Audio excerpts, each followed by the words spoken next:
friends, Perez Hilton here. I hope you are enjoying your Labor Day weekend. It's a very bittersweet Sunday for me for many reasons. It's my last Sunday in Las Vegas. My kids are heading back to Los Angeles with my mom today, and we've been here 6 weeks this weekend. It has been the most magical time. It's been so good that I mentioned in previous videos that I wanted to move to Las Vegas and just trying to figure out in what capacity I could do that. So if you know anything about me, you know that I am a follow-through guy. I don't just talk the talk, I walk the walk. And also I have obsessive thinking, which we've established repeatedly.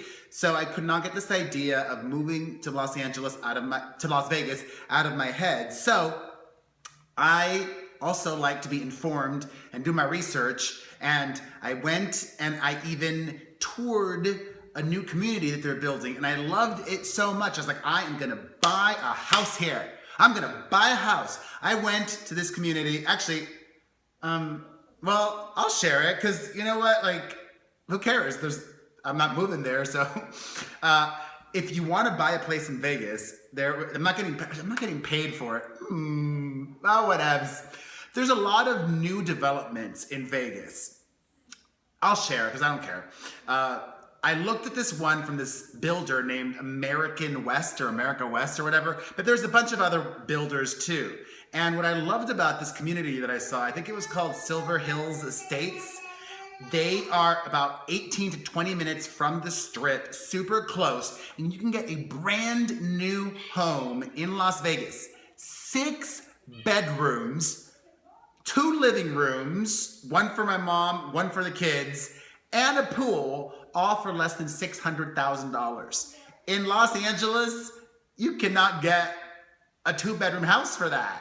Like, it's just insane how much you can get here. So I was all excited. I went to the community. I picked out everything that I wanted. I was doing this. I was there. I toured all the homes. I sat down. I was in the design center. I was like, oh, I want my backsplash to be this. I want my floor to be that. I was so excited.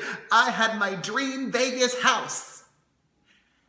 And then I found out some dream-crushing news. Sad. Sad, sad. You may not know this about me, but I like to do everything by the books, legally. So my realtor, I even secured a realtor, people. Like, I was doing this. My realtor told me, because I should rewind a bit. Like, I also have spoken in the past about, not even wanting to, but needing to be really smart with my money because I've got 3.5 children, my 3 kids and my mom.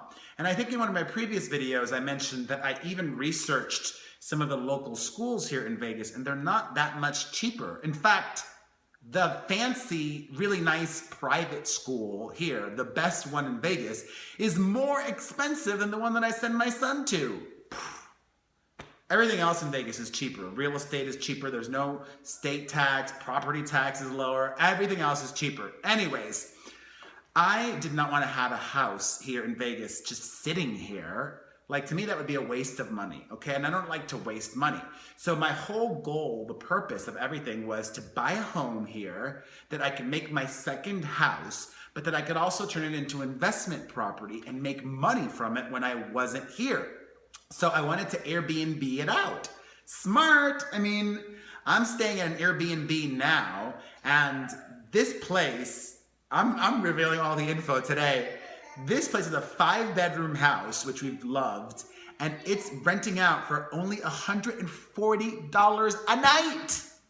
You can't even get one hotel room in Vegas for $100. I mean, you probably can, depending if it's during the week or not, and if you're like a member in a rewards club and all that crap. But a 5-bedroom house in Vegas with a pool for $140 a night, this is a deal.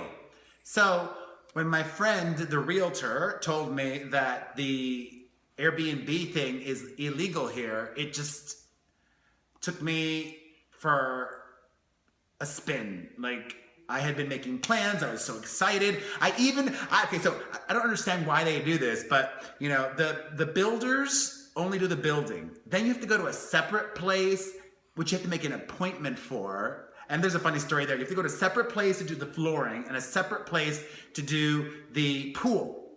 So, you know, I am impatient, and you have to make an appointment to be seen by the flooring people. And I didn't want to make an appointment, so I just showed up, right? I was like, Mom, they're not going to turn away business. I get to the flooring company. It's called like Classic Interiors, I think was the name of it, or something classic was the name of it.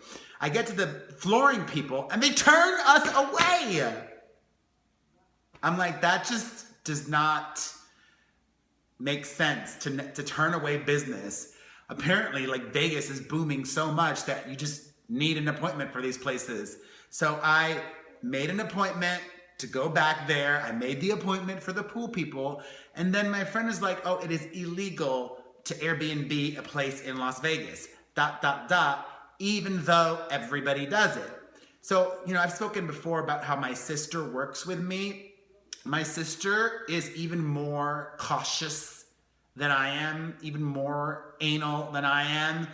And she was like, oh, that's a risk, blah, blah, blah. And then she sent me links, of course, of, oh, look at this guy. The local newspaper just wrote an article about this guy getting fined $75,000 for Airbnb-ing a property. And then my mom, of course, oh, the cleaning lady here that we got here, which I mentioned that there was a cleaning lady here in another video, whatever. Anyways, the cleaning lady made a cameo in one of my videos. Anywho, the cleaning lady told my mom that one of the places that she was cleaning that was an Airbnb, they got ratted out.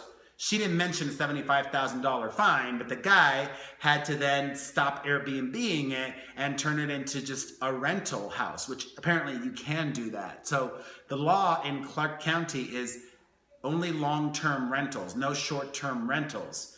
So an Airbnb would not work for me. And it just totally sucks. Sucks. Especially, like, you know, I'm just such a big target. A lot of people don't like me, and a lot of people know me, and I feel like I would be ratted out. And also, I just like doing everything by the books. Like, if I did the Airbnb illegally, how would I report that in my taxes? Like, I would want all that money that I made to be accounted for, because I don't want any auditing. And if I did get audited, I want the IRS to know, yep, I did everything by the by, everything like to the T's, to the dots. Like, you know, with my nannies here, I've spoken about this before, I have nannies. A lot of nannies in Los Angeles, they like to get paid cash, which is illegal.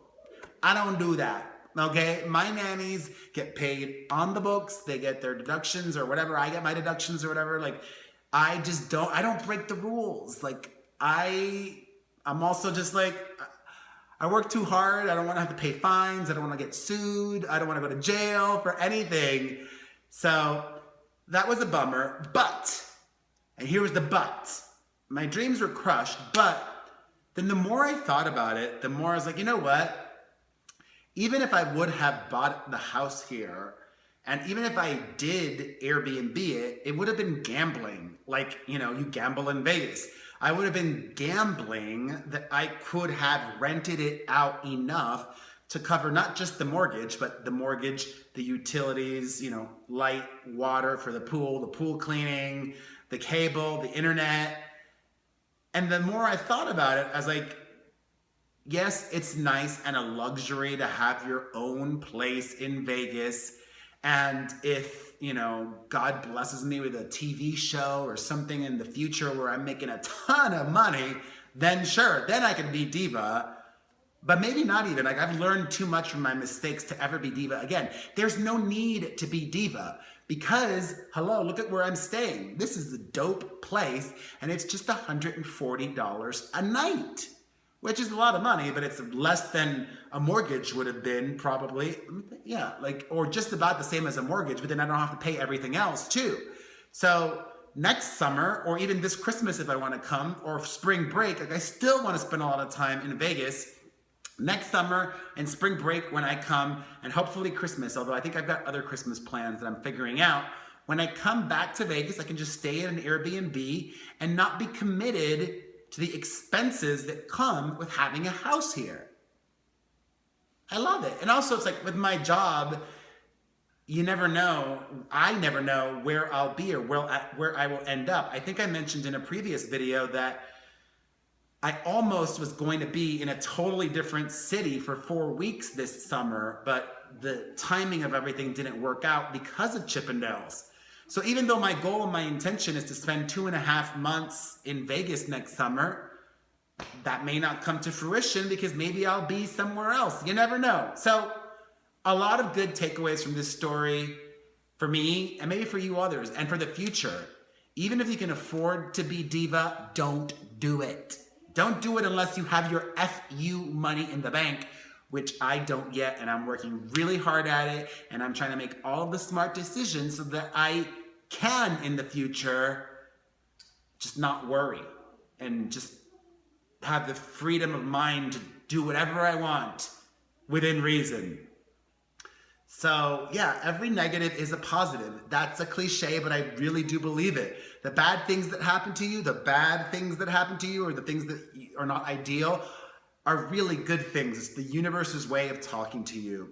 And the universe is telling you to subscribe to my channel if you're not yet.